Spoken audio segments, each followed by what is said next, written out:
जय हिंद बच्चों, स्वागत है आपका कैरियर एकेडमी के इस ऑनलाइन प्लेटफॉर्म पे। तो पिछले लेक्चर में हमने देखा कि विद्युत क्षेत्र क्या होता है, विद्युत क्षेत्र तीव्रता क्या होती है परिभाषा इनकी, कैसे आवेश एक दूसरे के ऊपर बल लगाते हैं, उनका मुख्य रीजन कौन होता है। ये इस सवाल का जवाब हमने पिछले लेक्चर में देखा कि जो हमारे पास आवेश होते हैं वो एक दूसरे के ऊपर बल लगाते हैं।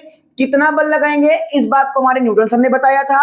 वो क्यों बल लगाते हैं इसके बारे में हमने पिछले लेक्चर में देख लिया। पिछले वीडियो में देखा क्या देखा कि जो बल लगाते हैं आवेश उसका मुख्य सिर्फ एक ही रीजन है, मेन एक ही रीजन है, और वो कौन है? इलेक्ट्रिक फील्ड है। तो आज हमारे पास उसी सीरीज में उसी से रिलेटेड एक नया टॉपिक आता है जिसका नाम है हमारे पास वैद्युत क्षेत्र रेखाएं। इसको हाँ भैया जी, इसको बोलते हैं वैद्युत क्षेत्र रेखाएं। बहुत ही इंपोर्टेंट टॉपिक है। और इस टॉपिक के बाद में एक इसी टॉपिक में बीच में एक टॉपिक आता है जो कि आपके बोर्ड एग्जाम में आता है। तो वैद्युत क्षेत्र रेखाएं, इसको इंग्लिश में बोलते हैं electric field lines. Electric field lines, विद्युत क्षेत्र रेखाएं। जैसे कि अगर आपको याद होगा तो कल मैंने वीडियो में लिया था कि प्लस क्यू आवेश जो होता है उसके चारों ओर मैंने इस प्रकार से इलेक्ट्रिक फील्ड बनाया हुआ था। तो सवाल आता है सर ये ऐसा क्यों बनाया था आपने? हम इसको किसी भी प्रकार से बना सकते हैं।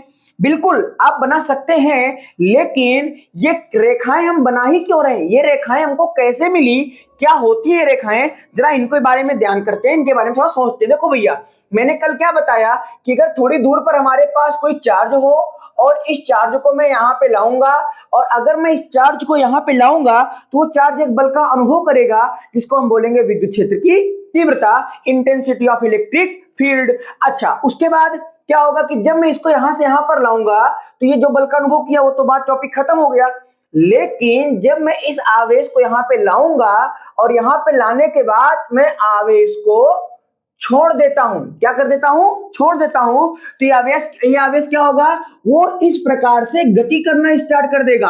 अच्छा, तो जब मैं इस आवेश को यहां पे लाऊंगा, छोड़ूंगा तो क्या होगा? तो भी वो यहां पे इस प्रकार से गति करना स्टार्ट कर देगा। हालांकि हमारे पास इस चैप्टर में आपको इसके बारे में नहीं पढ़ना है कि आवेश गति कर रहा है। ये वाला टॉपिक हमारे पास सेकेंड यूनिट आएगी, इलेक्ट्रिसिटी आएगी, तो हम पढ़ेंगे।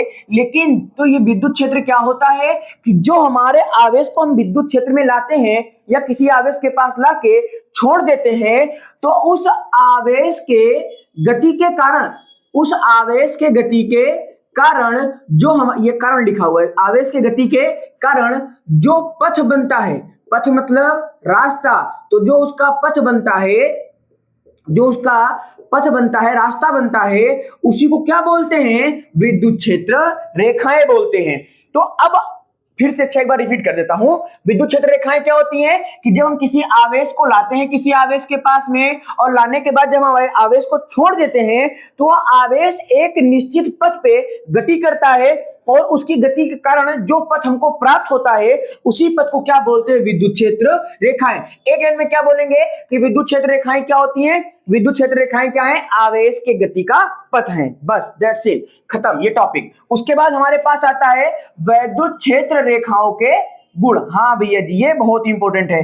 तुम्हारे पास आ गया अगला टॉपिक, वैद्युत क्षेत्र रेखाओं के गुण। वैद्युत क्षेत्र रेखाओं के गुण। यहां हमारे पास इस टॉपिक को अगर अंग्रेजी में बोलेंगे तो बोलेंगे properties of electric field lines. Properties of electric field lines क्या होता है, कैसे होता है, ये सब हमने पढ़ लिया, लेकिन इसकी प्रॉपर्टी क्या होती है, इसकी क्वालिटी क्या होती है, इसके गुण क्या होते हैं, इसके बारे में हम लोग पढ़ने वाले हैं। तो सबसे पहले आप सबको पता है हमारे पास आवेश कितने प्रकार का होता है? दो प्रकार का होता है। एक होता है पॉजिटिव चार्ज और एक होता है निगेटिव चार्ज। एक को बोलते हैं धनावेश और एक को क्या बोलते हैं? ऋणावेश बोलते हैं। अब भैया जरा यहाँ देखें, जो हमारे पास सबसे पहला पॉइंट आता है ना, वो क्या आता है विद्युत क्षेत्र के बारे में, कि अगर हमारे पास प्लस चार्ज है, कैसा चार्ज है?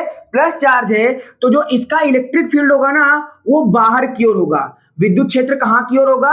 बाहर की ओर होगा। तो मैं एक बार लिख देता हूं आपको, तो ये हो जाएगा विद्युत क्षेत्र कहां की ओर होगा, बाहर की ओर होगा। बाहर की ओर का मतलब क्या होगा सर, जैसे ये हमारे पास अगर प्लस चार्ज है तो इलेक्ट्रिक फील्ड बाहर की ओर वो इस प्रकार से होगा। देखो ये तीर क्या बता रही है, रेखाएं क्या बता रही है, एरो क्या बता रहे हैं कि यहाँ पे जो इलेक्ट्रिक फील्ड है वो कहां पे है, बाहर की ओर है। तो ये तो हो गया पहला पॉइंट हमारे पास कि जो प्लस आवेश होता है, जो पॉजिटिव चार्ज होते हैं, उनके कारण जो इलेक्ट्रिक फील्ड होता है वो फॉरवर्ड होता है, मतलब बाहर की ओर होता है, बाहर से। अब देखो इसकी जो सतह है उससे भी इलेक्ट्रिक फील्ड कहां है, बाहर की ओर है। दूसरा पॉइंट हमारे पास आता है, दूसरा पॉइंट क्या है, माइनस आवेश, जिसको हम लोग बोलते हैं निगेटिव चार्ज। निगेटिव चार्ज के कारण जो विद्युत क्षेत्र होता है वो कहां होगा, इसका अपोजिट होगा, प्लस वाले का अपोजिट। निगेटिव के कारण विद्युत क्षेत्र की जो दिशा होगी, जो उसका विद्युत क्षेत्र होगा वो कहां पे होता है, अंदर की ओर होता है, जिसको आप लोग बोलते हो भीतर की ओर होता है। इसका मतलब इसका डायग्राम कैसे बनेगा, आई होप यहाँ पे दिख रहा होगा आप लोग को। ये हमारे पास निगेटिव चार्ज है और इलेक्ट्रिक फील्ड कहां होगा, अंदर की ओर होगा, इस प्रकार से। यहाँ पे देखेंगे अगर आप लोग तो जो हमने विद्युत क्षेत्र रेखाएं बनाई हैं वो कैसी हैं, वो अंदर की ओर आ रही हैं, अंदर की ओर आ रही है, क्योंकि जो निगेटिव चार्ज होता है वो क्या होता है, उसमें इलेक्ट्रिक फील्ड अंदर की होता है, और पॉजिटिव चार्ज कारण कहां होता है, बाहर की ओर होता है। अच्छा, ये दूसरा पॉइंट हो गया हमारे पास। अब हम बात करते हैं थर्ड पॉइंट के बारे में। थर्ड पॉइंट, ये यहां से इसको मैं बंद कर देता हूं। थर्ड पॉइंट क्या होता है कि जो विद्युत क्षेत्र रेखाएं होती हैं, जो विद्युत क्षेत्र रेखाएं होती हैं, ये भैया जी सतत होती हैं। कैसी होती हैं, सतत होती हैं। इसका मतलब क्या कि जो ये प्लस से चला और माइनस पे समाप्त हो गया, ऐसा लग रहा है ना। अभी मैं एक पॉइंट और बताऊंगा कि कोई प्लस से चलती है माइनस पे समाप्त हो जाती है, तो इसका मतलब होगा कि समाप्त हो गया, इसका मतलब इलेक्ट्रिक फील्ड खत्म। ऐसा बिल्कुल भी नहीं है। यहां मैंने क्या बोला, ये सतत होती है। सतत का मतलब कंटिन्यू होती हैं, लगातार, हमेशा, सदैव निकलती रहती हैं। इसीलिए क्या बोलते हैं कि जो विद्युत क्षेत्र होती हैं, जो विद्युत क्षेत्र रेखाएं होती हैं, वो क्या होती हैं, सतत होती हैं। चौथा पॉइंट क्या आता है, विद्युत क्षेत्र प्लस से चलता है, प्लस से चलता है, प्लस से चलता है और माइनस पर समाप्त हो जाता है, और निगेटिव पर, माइनस पर समाप्त हो जाता है। विद्युत क्षेत्र प्लस से चलता और माइनस पे समाप्त हो जाता है। लेकिन इसका मतलब ये नहीं है कि प्लस से चला और माइनस पे समाप्त हो गया तो वहां पे इलेक्ट्रिक फील्ड एक समय बाद खत्म हो जाएगा, ऐसा बिल्कुल नहीं है। क्योंकि जो इलेक्ट्रिक फील्ड होता है वो क्या होता है, सतत होता है, कंटिन्यू होता है, लगातार हमेशा वहां पे निकलता रहता है। उसके बाद वाला पॉइंट बड़ा इंपॉर्टेंट है भैया, ये इंपॉर्टेंट पॉइंट है, याद रखिएगा। जो विद्युत क्षेत्र रेखाएं होती है ना, वो बंद वक्र नहीं बनाती। देखो आप खुद देखो, अगर ये हमारे पास, ये छठा पॉइंट, पांचवा पॉइंट, अगर ये हमारे पास प्लस चार्ज है और ये मेरे पास माइनस चार्ज है, तो ये यहां से इलेक्ट्रिक फील्ड गया, प्लस से निकल रहा है। देखो ये इलेक्ट्रिक फील्ड जो मैं रेखाएं बना रहा हूं, इससे आपको क्या फील आ रहा है कि ये प्लस से निकला हुआ है और जा कहां पे रहा है, माइनस पे, और इसका कैसा लग रहा है, इसकी ओर आ रहा है। और इलेक्ट्रिक फील्ड ऐसा ही तो होता है, प्लस से निकलता और माइनस पे समाप्त होता है। तो इस प्रकार से आप और भी बना सकते हैं यहाँ पे। तो ये हो गया इलेक्ट्रिक फील्ड के बारे में कि इलेक्ट्रिक फील्ड क्या होती है, प्लस से चलते और माइनस पे समाप्त होती हैं। छठा पॉइंट, जो इलेक्ट्रिक फील्ड होता है ना, ये बंद वक्र नहीं बनाता, ये बंद वक्र, क्लोज सरफेस नहीं बनाता, बंद वक्र नहीं बनाता। इसका क्या मतलब भैया जी, इसका मतलब क्या है कि अगर आप देखेंगे, मैंने क्या बोला कि प्लस से चली और माइनस पर समाप्त हो गई। अगर मैं यहां मान लो हमारे पास कोई एक बिंदु ए है, ये हमारे पास कोई बिंदु बी है, अगर मैं ए से चला और बी पर समाप्त हो गया, तो ये तो हमको एक रेखा प्राप्त हुई ना, वक्र हमको थोड़ी ना प्राप्त हुआ। वक्र तो तब प्राप्त होगा जब मैं ए से चलता, बी पर वापस आता, ए से चलता, बी पर वापस आ जाता, ए से चलता, बी पर वापस आता, ए से चलता, बी पर वापस आता। अब अगर आप देखेंगे तो ये बंद वक्र है, मतलब कि ये कहीं पर इसका किसी भी प्रकार से इसका अंत नहीं है, उसको बोलते हैं वक्र। तो ये ऐसा, लेकिन हाँ इसमें ऐसा होता नहीं है, वो होता है, आप लोगों ने हाई स्कूल में पढ़ा होगा चुंबकीय क्षेत्र रेखाओं के बारे में, electric field, sorry magnetic field lines के बारे में पढ़ा होगा। तो वहां पे आपने पढ़ा होगा कि जो चुंबकीय क्षेत्र रेखाएं होती हैं वो सदैव नॉर्थ पोल से निकलती हैं, साउथ पोल से प्रवेश करती हैं और वो हमेशा बंद वक्र बनाती हैं। तो ये हो गया हमारे पास छठा पॉइंट। सातवां पॉइंट हमारे पास क्या आता है, बड़ा इंपॉर्टेंट है कि जो हमारे पास इलेक्ट्रिक फील्ड होगा उसकी दिशा भी तो चाहिए हमको। तो जो दिशा निकालने की बात करेंगे, अच्छा मान लो हमारे पास कहीं पर प्लस चार्ज है तो आप आंख बंद करके बोल देना कि इलेक्ट्रिक फील्ड बाहर की ओर है। अगर माइनस चार्ज है, आंख बंद करके बोल देना इलेक्ट्रिक फील्ड अंदर की ओर हो गए। लेकिन अगर हमारे पास कोई रेखा दे दे, सपोज दैट मान लो ये इस प्रकार से एक रेखा दे दे, अब हमको बोला जाए कि इसके जरा इस वाले बिंदु पे हमको बताओ दिशा क्या होगी, इस वाले बिंदु पे बताओ दिशा क्या होगी, इस वाले बिंदु पे बताओ दिशा क्या होगी। तो भैया जी दिशा निकालने के लिए फिजिक्स में हम दो चीजों का प्रयोग करते हैं। सबसे पहले तो एक चीज होती है जिसका नाम होता है स्पर्श रेखा, जिसको हम लोग अंग्रेजी में बोलते हैं टेंजेंट। क्या बोलते हैं? टेंजेंट बोलते हैं, स्पर्श रेखा बोलते हैं, उसका प्रयोग करेंगे। और दूसरा हमारे पास क्या होता है? Tan theta. टेन थीटा का मतलब क्या होता है? स्पर्श सज्जा। स्पर्श नाम में ही आ रहा है ना स्पर्श, तो उसीलिए तो दिशा निकालने के लिए हम लोग यहाँ पर अभी हम किसका प्रयोग करेंगे? स्पर्श रेखा का प्रयोग करेंगे। तो यहाँ पे दिशा निकालने के लिए स्पर्श रेखा का प्रयोग करते हैं। जरा ध्यान देखो, मान लो इलेक्ट्रिक इधर से उधर को जा रहा है, तो हम क्या करेंगे? स्पर्श रेखा क्या होती है? स्पर्श रेखा वह रेखा होती है जब हम किसी बिंदु को छूती हुई एक रेखा खींचते हैं तो जो रेखा प्राप्त होती है उसको बोलते हैं स्पर्श रेखा बोलते हैं। जैसे कि यहाँ पे ये बिंदु है, अगर मैंने बोल दिया ये बिंदु ए है, ये बिंदु हमारे पास बी है और ये बिंदु हमारे पास सी है, तो अगर इन तीनों का हम दिशा निकालेंगे तो क्या करेंगे? यहाँ पे इस प्रकार से कैसे इसको टच करते हुए रेखा खींचेंगे, इसकी दिशा इधर आ जाएगी। यहाँ पर इसको टच करते हुए एक रेखा खींचेंगे, इसकी दिशा ऐसी आ जाएगी। यहाँ पर इसको टच करते हुए एक ऐसी रेखा खींचेंगे तो इसकी दिशा ऐसी आ जाएगी। इसका मतलब अगर आप ध्यान से देखें तो इन तीनों की दिशाएं, ये दोनों तो लगभग थोड़ा सेम है लेकिन इसकी दिशाएं क्या है? अलग अलग। इसका मतलब कि एक ही विद्युत क्षेत्र के, एक ही जो विद्युत क्षेत्र होगा उसके अलग अलग बिंदुओं पे विद्युत क्षेत्र की जो दिशा होगी वो क्या हो सकती है? अलग अलग भी हो सकती है। ये हमारे पास आता है 7वां पॉइंट। और 7वें पॉइंट के बाद चलिए भैया हम उस पर थोड़ा इरेज कर देते हैं, इसके बारे में बताते हैं आपको। 7वें पॉइंट के बाद हमारे पास आता है 8वां पॉइंट। और 8वां पॉइंट हमारे पास क्या आता है? इस बहुत इंपॉर्टेंट, सबसे इंपॉर्टेंट पॉइंट 8वां पॉइंट है हमारे पास। हाँ, 8वां पॉइंट हमारे पास क्या आता है कि जो विद्युत क्षेत्र रेखाएं होती है ना वो एक दूसरे को नहीं काटती। जो विद्युत क्षेत्र रेखाएं होती हैं, विद्युत क्षेत्र रेखाएं कभी नहीं काटती, कभी नहीं काटती। जरा देखो क्यों नहीं काटती, अब इसका एग्जांपल आ जाएगा।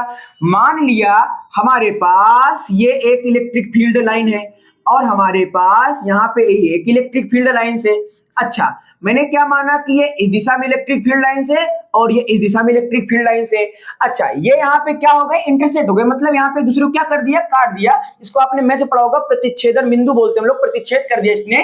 तो यहाँ पे हम क्या देखेंगे? इस पॉइंट का नाम हमने क्या कर दिया? ए। क्या कर दिया? ए। यहां पे मैंने क्या लिखा कि जो इलेक्ट्रिक फील्ड लाइंस होती हैं वे एक दूसरे को कभी नहीं काटती, मतलब कभी भी एक दूसरे को प्रतिच्छेद नहीं करेंगी। उसका रीजन कौन होता है? उसका रीजन होता है स्पर्श रेखा या दिशा। क्या इसका मतलब है? इसका मतलब देखो भैया जी, अगर मैं इस वाली इलेक्ट्रिक फील्ड लाइंस को पकड़ते हुए आता हूं, यहां पर पहुंचूंगा, तो अगर मैं यहां पर इसकी स्पर्श रेखा खींचूंगा तो हमको इस प्रकार से प्राप्त होगी। ठीक है, अगर मैं इस वाली स्पर्श रेखा, अगर इस वाली इलेक्ट्रिक फील्ड से आता हूं और यहां पर पहुंचता हूं और यहां पर स्पर्श रेखा खींचता हूं तो हमको इस प्रकार से रेखा प्राप्त होगी। ये क्या? एक ही बिंदु पर हमको दो दिशाएं हमको प्राप्त हो रही हैं। ऐसा होना पॉसिबल नहीं है। तो हमसे सवाल पूछता है, ये बहुत वेरी इंपॉर्टेंट टॉपिक है भैया जी। इस टॉपिक का सबसे इंपॉर्टेंट पॉइंट है कि जो हमारी विद्युत क्षेत्र रेखाएं होती हैं वे एक दूसरे को नहीं काटती। क्यों? इस सवाल को दो टाइप से पूछ सकता है कि क्या विद्युत क्षेत्र रेखाएं एक दूसरे को काटती हैं? तो जवाब होगा नहीं काटती। और कभी कभी हमको जवाब देके उसका कारण पूछ लेता है, उसका रीजन क्या होता है कि जो विद्युत क्षेत्र रेखाएं होती हैं वो एक दूसरे को नहीं काटती हैं। क्यों? तो आप उसका सिंपल जवाब दोगे क्योंकि उनके कटान बिंदु पे, जैसे यहाँ पे काटा गया तो ये क्या? उसका कटान बिंदु। हाँ, इस वाले बिंदु को आप बोल सकते हो कटान बिंदु। तो उनके कटान बिंदु पे दो स्पर्श रेखाएं खींची जाएंगी जिससे हमको दो दिशाएं प्राप्त होंगी। आप देखिए ना, बिंदु ए है, बिंदु ए पे आपको दो दिशा, एक ये वाली दिशा और एक ये वाली दिशा, दो दिशा प्राप्त हो रही है। एक ही बिंदु पे दो दिशाओं का प्राप्त होना पॉसिबल नहीं है, असंभव है। इसलिए बोला जाता है कि जो विद्युत क्षेत्र रेखाएं होती हैं वे एक दूसरे को नहीं काटेंगी, क्योंकि अगर काटेंगी तो उनके कटान बिंदु पे दो स्पर्श रेखा खींची जा सकती है, जो कि क्या है, असंभव। इस बात को आपको याद रखना है। उसके बाद हमारे पास आता है नौवां पॉइंट। नौवां पॉइंट क्या आता है कि जो विद्युत क्षेत्र रेखाएं होती हैं वो सदैव अपने जो अगर कोई चालक होगा, कोई कंडक्टर होगा, तो उसकी जो सतह होगी ना, उसके लंबवत होंगी, बाहर की ओर होंगी, अंदर की ओर होंगी, वो बात की बात है, लेकिन क्या होंगी, लंबवत होंगी।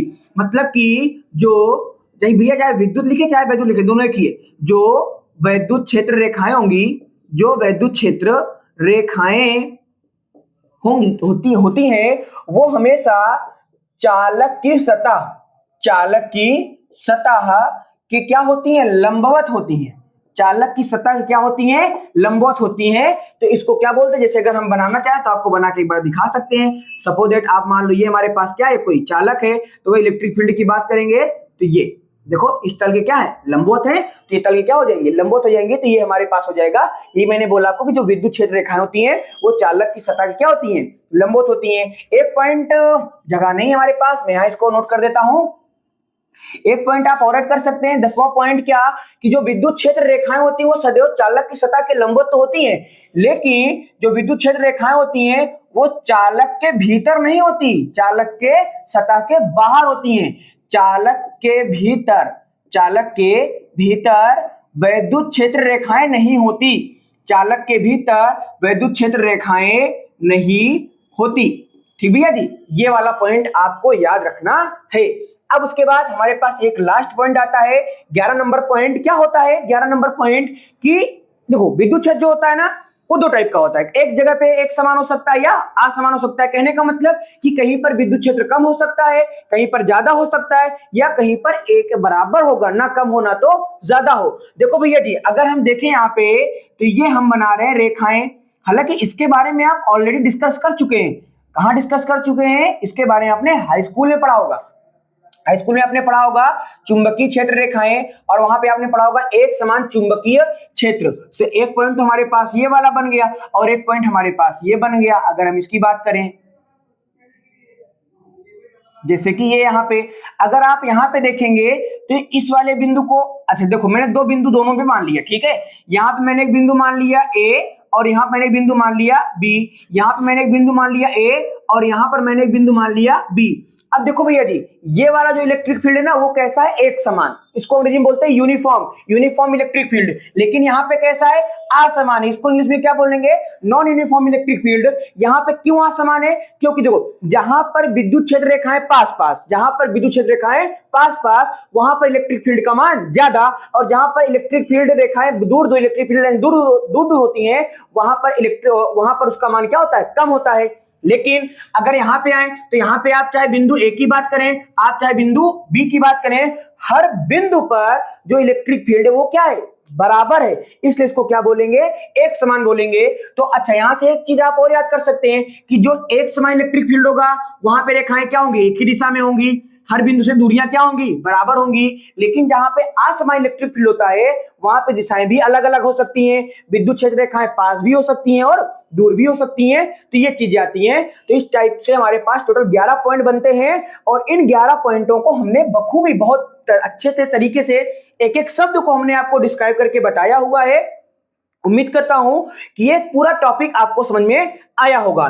तो आप हम मिलेंगे अगले टॉपिक में। अगले टॉपिक में हम बात करेंगे डाइपोल के बारे में, डाइपोल क्या होता है हमारे पास, और उस डाइपोल के कारण उसकी एक्सियल और नॉन एक्सियल पोजीशन पे डेरिवेशन क्या होता है, मतलब उसकी हिंदी में बात करें तो अच्छी स्थिति में और अच्छी स्थिति में दिक्कत क्या, डेरिवेशन क्या होता है, इनके बारे में बात करेंगे। ठीक भैया, तो चलिए। अच्छा हाँ, एक जानकारी आपके लिए देना चाहेंगे कि अगर आपको इन सभी टॉपिक से रिलेटेड डिजिटल नोट चाहिए, hand retain note, colourful note चाहिए, तो बिल्कुल और बिल्कुल फ्री ऑफ कॉस्ट है, वो आप हमारे टेलीग्राम चैनल पे जिसका नाम है कैरियर एकेडमी कुंडा, वहां पर जाके आप उसे आराम से डाउनलोड कर सकते हैं और अपनी नोट्स को प्रॉपर बना भी सकते हैं। तो आप जरूर एक बार विजिट करिए, उस लिंक मैं आपको डिस्क्रिप्शन में लिंक डाल दूंगा, आप उस लिंक के थ्रू आप डायरेक्ट पेज पर पहुंच जाएंगे, और वहां पे फाइल्स वाले ऑप्शन में जा करके आप देखेंगे तो वहां पे विद्युत क्षेत्र रेखाओं के बारे में या विद्युत क्षेत्र रेखाओं की जो पीडीएफ है वहां पे पड़ी हुई है, तो आप आसानी से उसको डाउनलोड करके देख सकते हैं। और अगर आपको हमारे द्वारा बताई गई चीजें पसंद आती हैं, समझ में आती हैं, तो जरूर आप कमेंट में एक कोई बढ़िया सा प्यारा सा जो भी आपको लगे उसको आप राइट कर दिया करिए। हम लोग कमेंट पढ़ते हैं, तो जो भी आप बताते हैं कि हाँ सर ये बढ़िया था, अच्छा था, तो इससे कहीं ना कहीं थोड़ा मोटिवेशन आता है। क्यों आता है? क्योंकि देखो अभी हम लोग थोड़ा सा नए हैं यूट्यूब पे, वैसे तो नए नहीं है बट यूट्यूब पे नए हैं, तो जब यूट्यूब पे नए होंगे तो जैसा रिव्यू बच्चे देते हैं उस हिसाब से फिर अंदर से एनर्जी आती है। तो हम तो पूरा अपना तरीका, अपनी पूरा 100% दे रहे हैं, बट फिर भी अगर आपको कहीं पर कोई प्रॉब्लम आती है तो आप नीचे कमेंट ड्रॉप कर दीजिएगा, हम उसे पढ़ेंगे और उसके बेस पे जो भी कमियां होंगी उसको हम जरूर सुधारेंगे। हालांकि हमने अपना पूरा 100% दिया, बाकी ठीक है, जो भी होगा उसको हम एक्सेप्ट करेंगे और आगे काम करेंगे। तो चलिए फिर मिलते हैं अगले वीडियो में, तब तक के लिए आप सभी को बहुत ढेर सारा प्यार और आप सभी को जय हिंद।